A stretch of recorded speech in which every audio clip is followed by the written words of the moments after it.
स्वागत है बच्चों आपका हिंदी आचार्य चैनल पर। एजुकेशन की सीरीज में आज हम पढ़ने वाले हैं चार्टर एक्ट 1833। तो बच्चों ये जो चार्टर एक्ट 1833 है इसके कई नाम हैं। एक नाम है इसका east India company act of 1833, दूसरा नाम है इसका सेंट हेलेना एक्ट और तीसरा नाम है इसका गवर्नमेंट ऑफ इंडिया एक्ट 1833। और ये जो एक्ट है इसने कंपनी का जो चार्टर है वो 20 साल के लिए और बढ़ा दिया। एक बार फिर से मैं आपको बताती चलूँ कि जो चार्टर होता था वो इंग्लैंड के राजा या रानी के द्वारा ईस्ट इंडिया कंपनी को दिया जाता था और इसमें मेंशन होता था कि आपको इतने सालों के लिए अलाउ किया जाता है।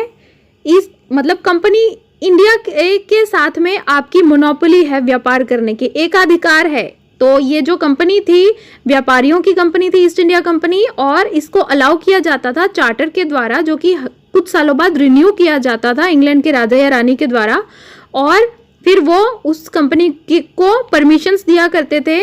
कई बार जो चार्टर्स थे उसमें कई चीज़ें उनसे छीन भी ली जाती थी और कई चार्टर्स में उनको कई नई जिम्मेदारियां भी दे दी जाती थी।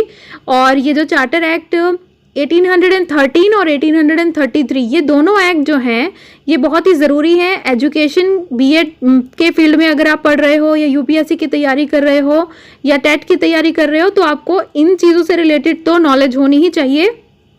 तो इसलिए अब हम पढ़ेंगे डिटेल में चार्टर एक्ट 1833 को। तो चलो बच्चों शुरू करते हैं।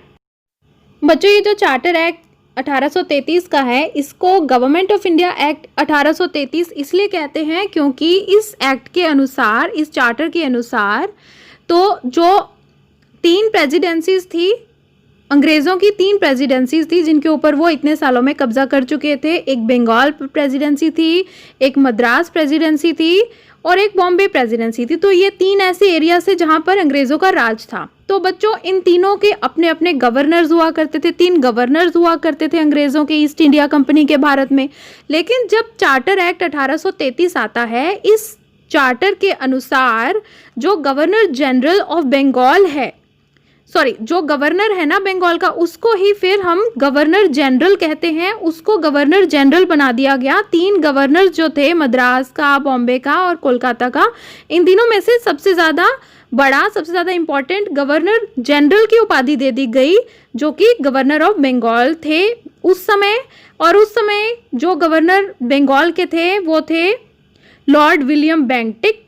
अब ये जो लॉर्ड विलियम बेंटिक हैं ये बन गए हैं अब गवर्नर से गवर्नर जनरल, और ये इस तरह से सबसे पहले गवर्नर जनरल बनते हैं इंडिया के। तो समझ गए बच्चों, जो गवर्नर थे 3 गवर्नर्स में से बंगाल के गवर्नर को ज़्यादा इंपॉर्टेंट बना दिया गया, उसको गवर्नर जनरल बना दिया गया। और उस समय क्योंकि governor of Bengal Lord William Bentinck थे तो इसलिए वो सबसे पहले गवर्नर जनरल हुए इंडिया के। समझ गए बच्चों। अब आगे बढ़ते हैं कि अब ये जो गवर्नर जनरल की जो गवर्नमेंट है इसको पहली बार गवर्नमेंट ऑफ इंडिया कहा गया। इससे पहले गवर्नर जनरल की ही गवर्नमेंट ही कहलाती थी ये। और गवर्नर जनरल की जो गवर्नर्स की जो काउंसिल्स होती थी उसको अब गवर्नर जनरल जो बंगाल वाले की है तो वो उसकी जो काउंसिल है उसको इंडिया काउंसिल पहली बार कहा गया। तो आप समझ गए हो, 2 चीज़ें हुई। एक तो जो गवर्नमेंट ऑफ इंडिया कहा गया गवर्नर जनरल की गवर्नमेंट को, दूसरी चीज़ उनकी जो काउंसिल है उसको इंडिया काउंसिल कहा गया।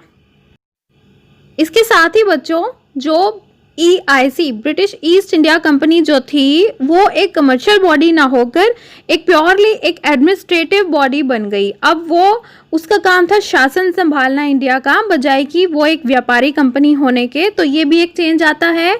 इसीलिए इस एक्ट को गवर्नमेंट ऑफ इंडिया एक्ट के नाम से जानते हैं क्योंकि इसमें गवर्नेंस से रिलेटेड बहुत सारी क्लॉजेस हैं। अब बच्चों देखो, इससे पिछला जो चार्टर था 1813 वाला, उसमें ही जो ईस्ट इंडिया कंपनी की जो मोनोपोली है उसको खत्म कर दिया गया था। सिर्फ 2 ही चीज़ों में मोनोपोली बची थी ईस्ट इंडिया कंपनी की। एक तो टी ट्रेड में, चाय के ट्रेड में, और दूसरा चाइना के साथ होने वाले जो ट्रेड में उसकी मोनोपोली बची थी। मोनोपोली मतलब एकाधिकार बचा था, केवल उसका ही अधिकार था इन चीज़ों का व्यापार करने का।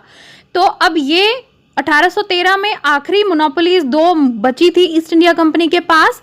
अब 1833 का जो चार्टर एक्ट आता है इसमें ये वाली जो मोनोपोलीज जो 2 बची हुई थी इनको भी वापस ले लिया गया। तो अब जो दूसरे व्यापारी हैं वो भी ये व्यापार कर सकते हैं, टी वाला भी और जो चाइना के साथ में व्यापार होता है। दूसरी चीज बच्चों, ये जो एक्ट है इसे सेंट हेलेना एक्ट भी कहते हैं, और इसका कारण है कि इस एक्ट के हिसाब से जो सेंट हेलेना नाम का जो आइलैंड है उसके ऊपर जो ब्रिटिश ईस्ट इंडिया कंपनी का अधिकार था वो भी उनसे छीन लिया गया, वो भी उनसे ले लिया गया। ये जो आइलैंड है बच्चों, ये आइलैंड सीधा अब क्राउन के अंडर आ गया, इंग्लैंड के रानी या राजा वहाँ उनके अंडर में आ गया। ये जो आइलैंड है ये अफ्रीका के वेस्ट में, अफ्रीका के पश्चिम में पड़ता है, और इस आइलैंड का जो इस्तेमाल होता था, तो जो शिप्स आती थी इंग्लैंड से वो रास्ते में इस आइलैंड में रुकती थी, अपना मतलब ब्रेक लेती थी, और उसके बाद फिर वो इंडिया की तरफ आती थी। तो ये आइलैंड अपने आप में एक बहुत ही स्ट्रैटेजिक आइलैंड था। तो इसके ऊपर भी अब रानी का कंट्रोल हो गया या राजा का कंट्रोल हो गया बजाय कि ईस्ट इंडिया कंपनी के।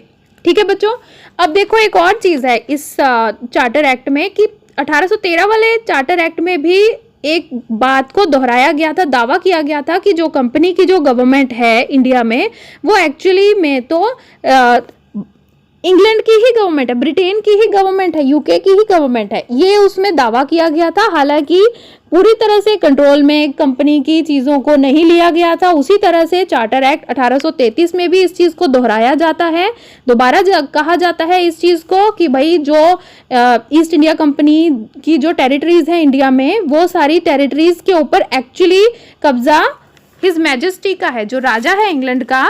तो उनका जो असली में जो एडमिनिस्ट्रेशन है वो in the name of his majesty, in the trust of his majesty. तो ये उनके नाम पर, उनके विश्वास पर ही उन्होंने राज किया हुआ है इंग्लैंड के ऊपर, सॉरी इंडिया के ऊपर। तो ये चीज़ बहुत ही ध्यान देने वाली है कि जो उनका कंट्रोल है वो उसको बार बार दावा कर रहे हैं कि ईस्ट इंडिया कंपनी हमारे ही अंडर आती है, और आप जो राज कर रहे हो इंडिया के ऊपर वो एक तरह से हमारा ही राज है, इसीलिए आपका जो राज है इंटरेस्ट ऑफ हिज मैजेस्टी वाला राज है। ठीक है बच्चों, और इस एक्ट के अनुसार भारत के लोगों को पहली बार ऑफिसर बनने के लिए अलाउ किया गया। इंडियंस जो हैं, पहले ऑफिसर्स सिर्फ ब्रिटिश ही हो सकते थे ईस्ट इंडिया कंपनी में, लेकिन चार्टर एक्ट 1833 में सबसे पहली बार, बच्चों ध्यान देना, सबसे पहली बार भारतीय लोगों को ऑफिसर बनने की जो अनुमति मिलती है वो गवर्नमेंट ऑफ इंडिया 1833 एक्ट से के थ्रू मिलती है, या इसको चार्टर एक्ट 1833 भी कहते हैं। और इसके साथ ही अबॉलिश की गई स्लेवरी। तो ये जो स्लेवरी जो होती है इसको भी अबॉलिश कर दिया गया। हालांकि यहाँ पर तो स्लेवरी नहीं थी इंडिया में, अफ्रीका जहाँ जहाँ पर ब्रिटेन की टेरिटरीज थी उन सभी टेरिटरीज में ये चीज़ को दोहराया गया कि जो ईस्ट इंडिया कंपनी का जो चार्टर एक्ट है उसके अकॉर्डिंग उस चीज़ को दोबारा दोहराया गया कि जो स्लेवरी है उसको ख़त्म कर दिया गया है। और इस एक्ट में एक और चीज़ थी कि जो बंगाल प्रेसिडेंसी है उसको, उसके दो हिस्से बनाए जाएंगे, एक उसका आगरा बनाया जाएगा हिस्सा और एक फोर्ट विलियम बनाया जाएगा।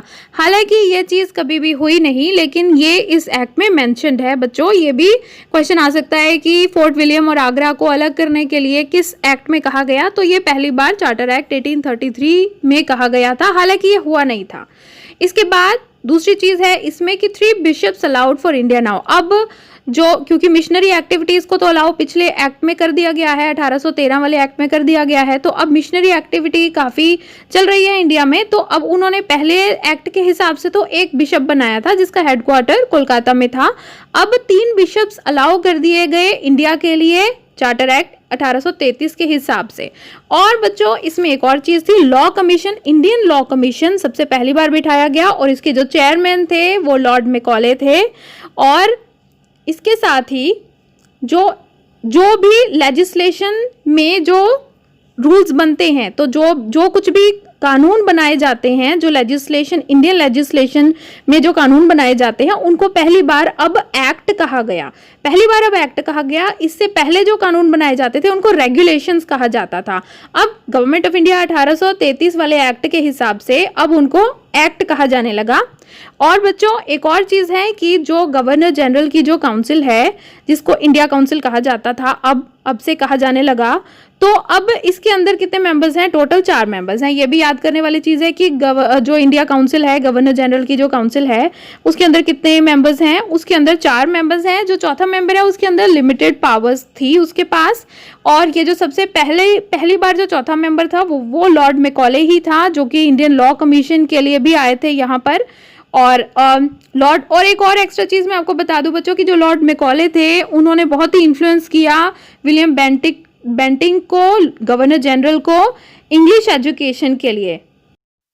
इससे पहले जो गवर्नर्स होते थे वो ओरिएंटलिस्ट को सपोर्ट करते थे, वो भारत के बारे में जानना चाहते थे, भारत के इतिहास के बारे में जानना चाहते थे, यहाँ के कल्चर के बारे में जानना चाहते थे, इसलिए वो यहाँ की जो अपनी एजुकेशन है वो उसको उसी तरह से बढ़ावा दे रहे थे।